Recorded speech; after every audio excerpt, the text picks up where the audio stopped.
Hello students, this is experiment number 3 from your 12th standard syllabus, that is sonometer 2. Now if you remember, in our previous lecture of practical we studied sonometer 1 experiment where we keep the tension constant and we find the relationship between the length of a wire, resonating length of wire, and frequency. Now in sonometer 2 experiment we are going to verify the second law, that is nothing but law of tension. So what is aim? Aim is to study the relation between the length of a given wire and tension for constant frequency using sonometer. So in sonometer 2 experiment, we will be keeping frequency constant and will be changing tension, and accordingly length will change, which is resonating with the given tuning fork. Now what are the apparatus which are used in this experiment? A sonometer, hanger, slotted weights, a tuning fork, a rubber pad, meter scale, and paper rider. Now the formula to find the fundamental frequency is n is equal to 1 upon 2L square root of T by M, where n is nothing but frequency of the given tuning fork, M mass current length of the wire, T applied tension, and L is nothing but vibrating length of the wire, which is vibrating in unison with the given tuning fork.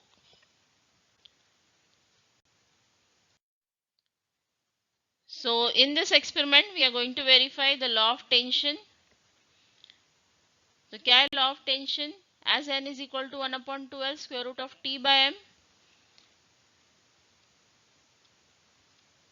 where n is nothing but frequency of the given tuning fork, M mass current length of the wire, T is nothing but applied tension, L is the vibrating length of the wire. If you square on both the sides, you will get n square is equal to 1 upon 4 L square T upon M. तो यहाँ पे अगर हम 4m को shift करेंगे towards n square side, if we shift this m and 4 towards n square side, this will be 4n square m equal to T by L square, which is equal to constant if n and m are kept constant. तो ये experiment में हम frequency constant रखेंगे, wire change नहीं करने वाले, तो मास per unit length भी क्या होगा, कांस्टेंट होगा. Will change tension, so tension applied to the wire change होगा, तो accordingly vibrating length, resonating length भी क्या होगा, चेंज होगा. So by keeping N and M constant, T by L square क्या मिलेगा हमें, constant, as N and M are constant. So as T by L square is constant, T is directly proportional to length square. तो यही हमें law of tension क्या करना है, verify करना है. Clear? And next we have to calculate what, mass per unit length of the wire.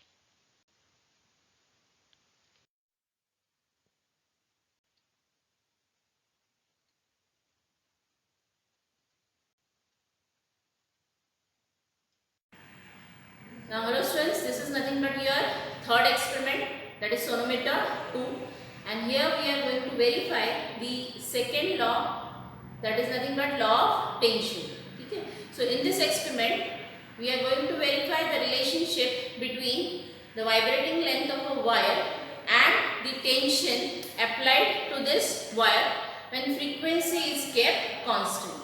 तो ये ध्यान दो, सोनोमीटर 1 में हमने किसका रिलेशन फाइंड आउट किया था, relation between the vibrating length of the wire and the tuning fork frequency keeping tension constant. तो यहाँ पे भी इस वायर को हमें टेंशन अप्लाई करना है. जब तक आप टेंशन अप्लाई नहीं करते हो तब तक यहाँ पे ट्रांसवर्स वेव सेटअप नहीं होगा. क्लियर? तो जो एपरेटस हम लोग यूज करने जा रहे हैं, जैसे सोनोमीटर 1 में किया था, सेम एपरेटस है. So this is nothing but sonometer, hollow wooden box. Then there is a wire, one end of this wire is attached to this wooden box and then it is passed over the pulley. Now this wire is supported on two knife edges. तो आपका जो vibrating length है ये पूरा vibrating length नहीं है, it is restricted to this much length. तो जितना भी नाइफ एजेस के बीच का वायर रहेगा वो लेंथ आपका क्या होगा, vibrating length. And next there is tension applied to the free end of the string. Clear?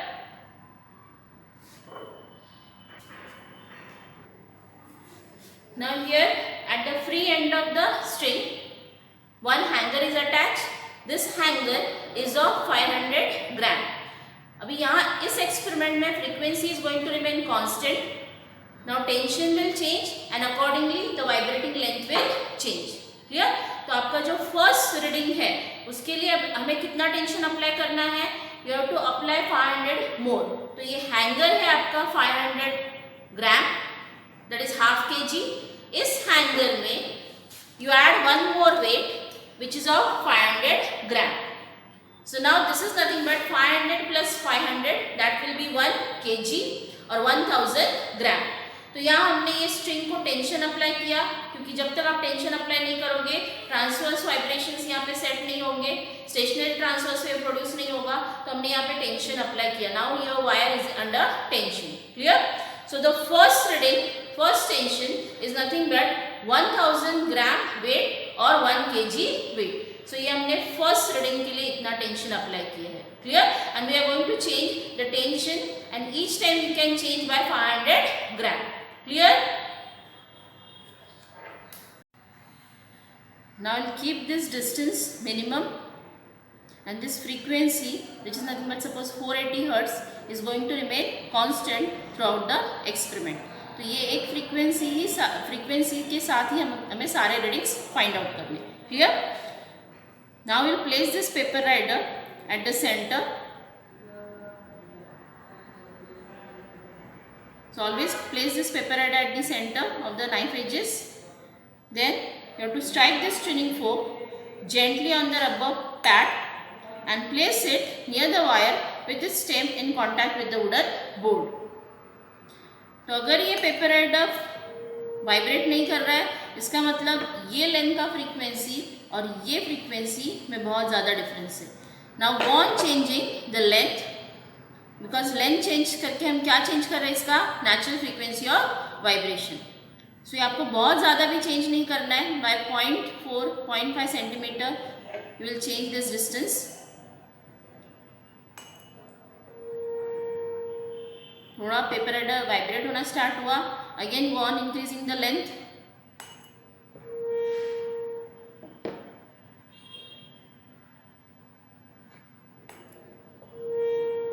तो यहाँ पे पेपर राइडर फ्लटर के फॉल हुआ. इसका मतलब there is anti node at the centre. So this central point vibrates with maximum amplitude and nodes at the knife edges. So ये fundamental mode में vibrate कर रहा है. फिर से चेक करेंगे. तो यहाँ पे अगर पेपर राइडर फॉल हो रहा है, इसका मतलब ये फ्रीक्वेंसी, इतने लेंथ का फ्रीक्वेंसी और ये ट्यूनिंग फोक का फ्रीक्वेंसी दोनों क्या है? इक्वल है for tension which is applied to the string. Clear? तो ये टेंशन के लिए ये लेंथ इस फ्रीक्वेंसी के साथ रेजोनेट कर रहा है. तो इसका भी फ्रीक्वेंसी कितना है? जितना ट्यूनिंग फोक का फ्रीक्वेंसी है. क्लियर? तो हमें फ्रीक्वेंसी मिल गया इस लेंथ का, हमें मेजर करना है लेंथ.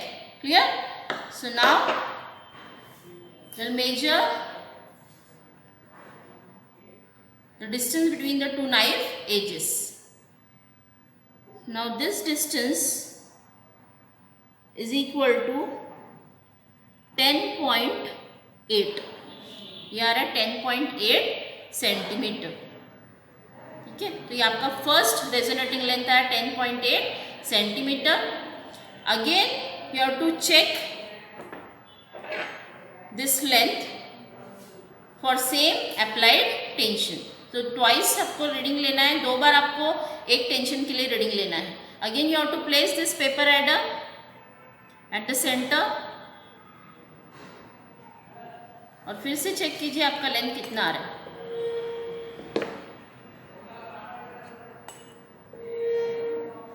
ठीक है? So now measure the distance. Again this length is 10.8. तो 2 बार आपका सेम रीडिंग आया, मतलब average will be same. Clear? Now to take the second reading you have to change the tension which is applied to the string. So one more weight will add in this hanger. Now the total load which is suspended from the free end of the wire is nothing but 1500 ग्राम और 1.5 kg। तो अगर हम 1.5 kg को multiply करते हैं bye 9.8 तो इतना Newton tension हमने यहाँ पे क्या किया है, अप्लाई किया है। क्लियर? अभी इसके लिए हमें फिर से फाइंड आउट करना है resonating length. So again we'll place this paper rider at the center। जितना पहले लेंथ आया है उसको हमें कम नहीं करना है, वहां से ही रीडिंग लेना स्टार्ट करना है। ठीक है, again you have to strike this tuning fork on the rubber pad, hold it near the wire, check करो यहाँ पे रेजोनेंस अकर होता है या नहीं, और रेजोनेंस अकर हो रहा है नहीं इसका इंडिकेशन क्या है, there will be formation of anti node at the centre. ये मैक्सिमम एम्पलीट्यूड से क्या करेगा, वाइब्रेट करेगा और गिरेगा। Go on changing the length and thereby you can change the frequency of vibration। यहाँ पे वाइब्रेट होना स्टार्ट हुआ पेपर राइडर।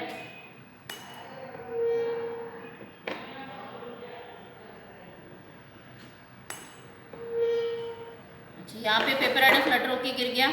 फिर से एक बार आप प्लेस करो पेपर राइडर को and check once again.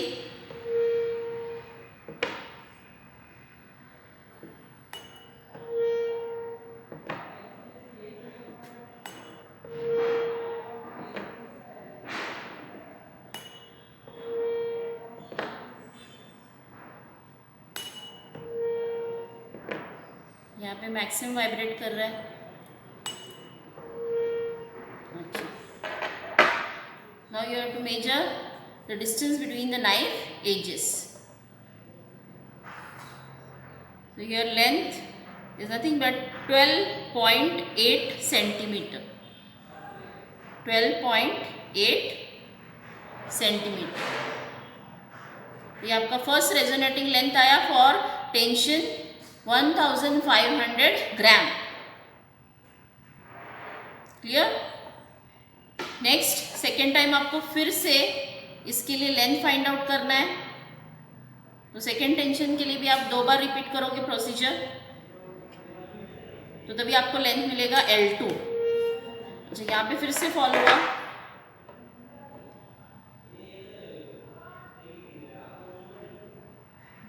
Now this time length is 13 centimetre. ठीक है, तो चेंज हो सकता है रीडिंग थोड़ा बहुत। पहला रीडिंग था L1 12.8, second reading is 13 centimetre. तो दोनों का अगर आप एवरेज लेते हो तो that will be 12.9 centimetre. Clear? तो ये मेरा सेकेंड टेंशन के लिए रीडिंग था। Now again will add one more weight which is of 500 gram to the hanger. So now total load which is applied to the hanger, that will be 2000 gram weight or 2 kg weight। Clear? फिर से हमें इसके लिए क्या find out करना है, resonating length. Again we have to place this paper rider at the centre.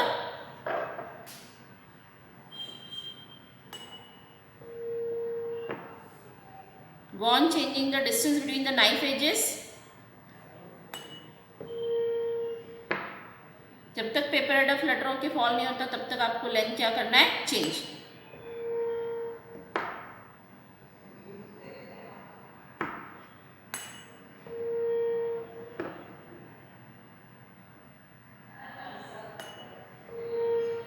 अच्छा, यहाँ पे पेपर राइडर फिर से फ्लटर होके फॉल हुआ। सो इसका मतलब है ये फ्रीक्वेंसी, ये लेंथ का फ्रीक्वेंसी और ट्यूनिंग फोक का फ्रीक्वेंसी सेम है for applied tension 2 kg weight। Clear? Now this length is nothing but 14.4 centimetre. 14.4 centimetre. Clear? फिर से आप इसके लिए भी चेक करोगे ट्वाइस, तो आपका वो लेंथ आएगा L2। ठीक है, तो एक बार मैं फिर से स्ट्राइक करके देखती हूँ यहाँ पे फिर से गिरता है या नहीं। तो ये भी लेंथ 14.4 ही है, हमें चेंज करने की भी ज़रूरत नहीं पड़ी। 14.4, L2 इज अगेन 14.4। क्लियर? अगर आप देखते हो यहाँ पे फिर से, तो again this is nothing but 14.4। Next add one more weight. So now tension applied to the wire is nothing but 2500 gram weight or 2.5 kg weight. Again, you have to place this paper head at the center. Strike the tuning fork gently on the rubber pad. Hold it near the wire with the stem in contact with the wooden board. जब तक fall नहीं होता है paper head, go on changing the distance between the knife edges.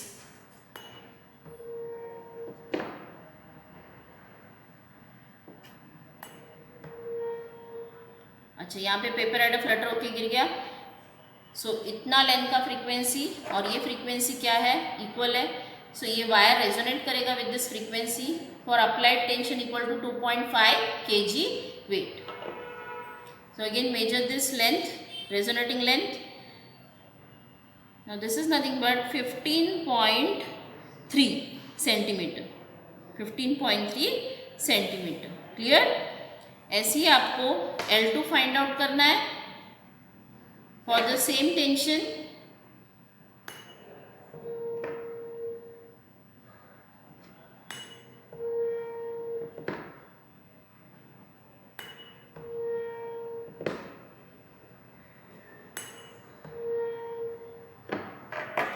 Again measure the length, that is distance between the knife edges, and this distance is nothing but 15.5 centimeter.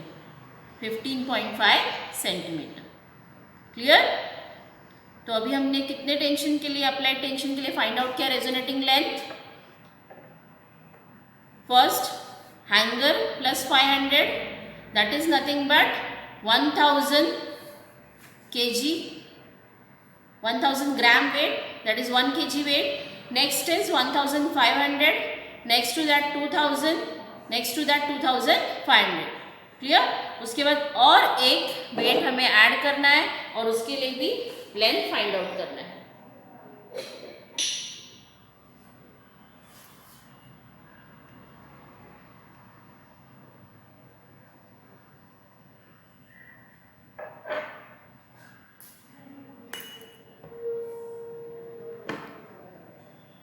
Now place this paper head at the center, strike the tuning fork on the rubber pad and go on changing the length जब तक resonance अकर नहीं होता.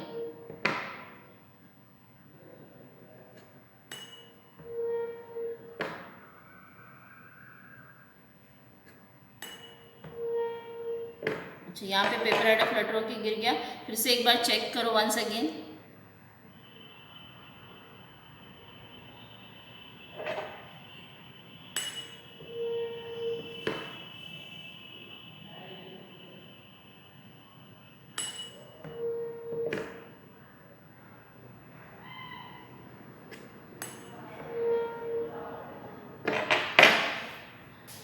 Now this distance for 3000 gram weight is 17 centimeter. Clear? अभी फिर से आपको repeat करना है procedure for the same tension. तो 2 बार एक टेंशन के लिए आपको रीडिंग लेना है. Clear?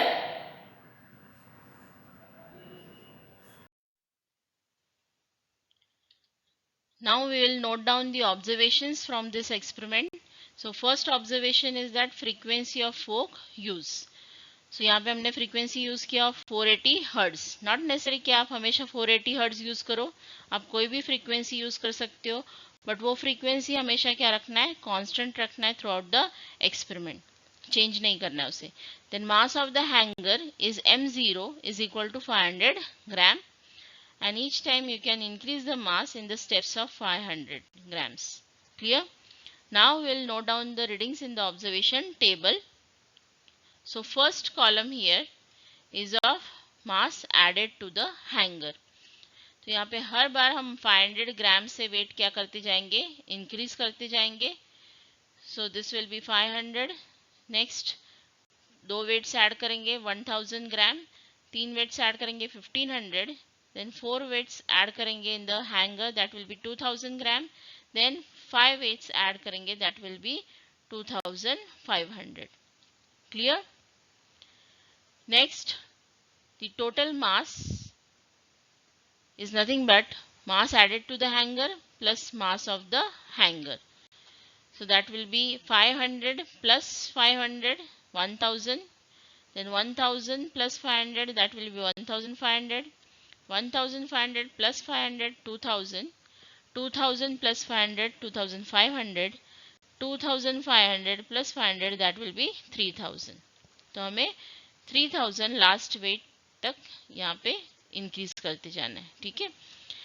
So tension applied to the wire is nothing but m into g, that is mass into acceleration due to gravity. So that will be m into 980. So 1000 into 980, 98 into 10 raised to 4. 1500 into 980, that will be 147 into 10 raised to 4. Then 2000 into 980, 196 into 10 raised to 4. 2500 into 980, that will be 245 into 10 raised to 4. And last tension is nothing but 3000 into 980, that will be 294 into 10 raised to 4. तो ये हमने tension calculate किया. तो ये tension इस तरह से increase होते जा रहा है. Clear. Now for each applied tension, now you will find out the vibrating length or length which is resonating with the given tuning fork.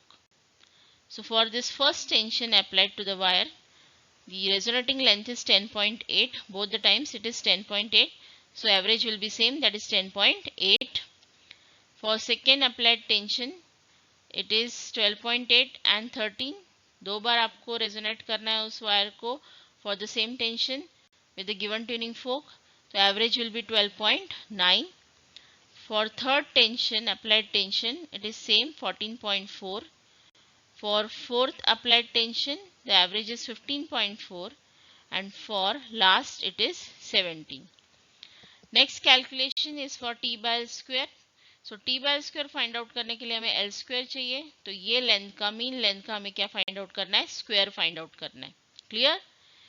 तो यहाँ पे स्क्वायर इस कॉलम में हमने फाइंड आउट किया either by using square table और with direct calculation. Clear. तो ये एल स्क्वायर मिल गया. अगर आप देखते हो इधर this third column and this second last column, as tension increases the length square और resonating length square is increasing. Clear. So this shows that T is directly proportional to L square. तो यहाँ पे हमारा first law verify हो गया. और अगर हम T by L square का वैल्यू फाइंड आउट करते हैं विद द लॉग कैलकुलेशन, तो हमें T by L square क्या मिलेगा, कांस्टेंट. सो यहाँ पे ये सारे वैल्यूज आपको दिखेंगे कि नियर अबाउट क्या है, same. So now will find out mean T by L square. But ये कैलकुलेशन हमें किससे फाइंड आउट करना है, by using log. Clear.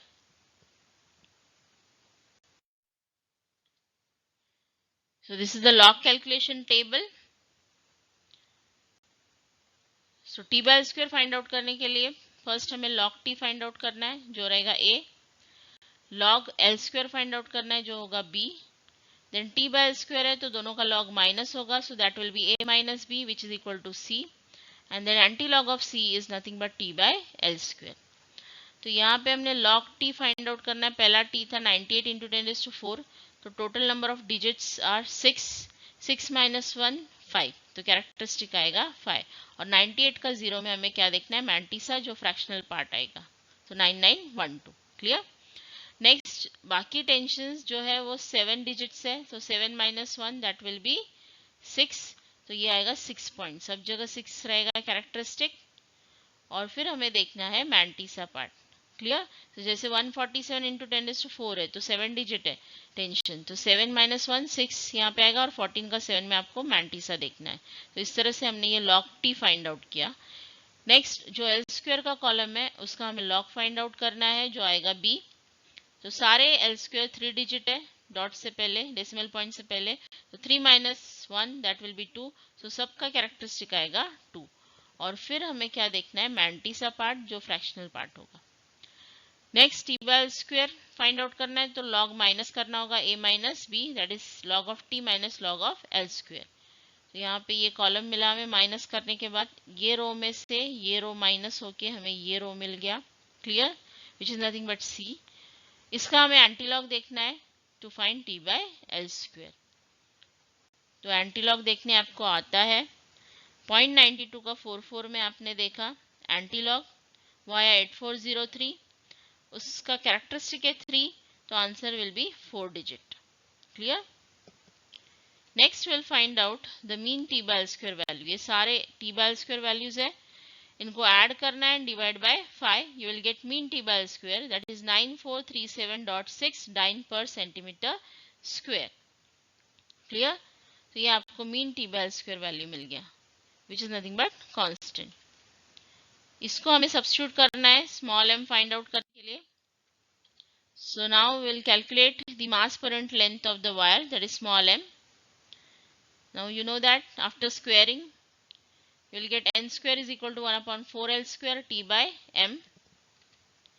So we'll rearrange this formula for small m.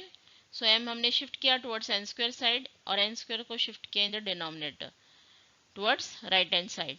So this will be m is equal to 1 upon 4n square t by l square. So ये सारे values हमको पता है to calculate m. n is nothing but frequency, t by l square is nothing but mean value that we have calculated in the previous slide. तो ये सब का अगर हम log फाइंड आउट करते हैं तो हमें क्या मिलेगा, स्मॉल m का वैल्यू। तो this is the log calculation table for small m, that is nothing but mass per unit length of the wire. तो हमें t बाय स्क्वायर का log फाइंड आउट करना है, 4 का log फाइंड आउट करना है और n स्क्वायर का log फाइंड आउट करना है। तो log of mean t by square, this is the log of mean t by square, then log of 4, log of n square that is 2 log n, ये दोनों का log, ये दोनों denominator में multiply हो रहे हैं तो दोनों का log क्या होगा, add. So this will B b plus c, ये आएगा d।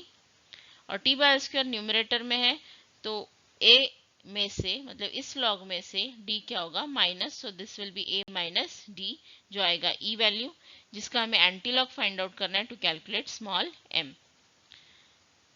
सो इस तरह से हमने ये कैलकुलेशन किया है और हमें स्मॉल m का वैल्यू मिला है 1.024 इंटू 10⁻⁻² ग्राम पर सेंटीमीटर। क्लियर। सो ये कैलकुलेशन आपको खुद करके देखना है विद दिस वैल्यूज। तो हमें m का वैल्यू मिला 1.024 इंटू 10⁻² ग्राम पर centimetre. Clear. Now will write down the result for this experiment. First result is nothing but the quantity of t by L square is constant within the experimental errors. This verifies the law of transverse vibrations. तो यहाँ पे हमने law of tension verify किया, as t by L square is constant, t is directly proportional to length square. And the second result is from calculation, that is mass per unit length of the given wire is nothing but m equal to 0.01024 gram per centimeter. So ये है mass per unit length of the wire.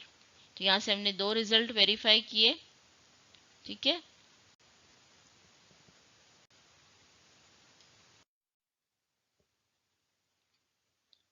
Thank you.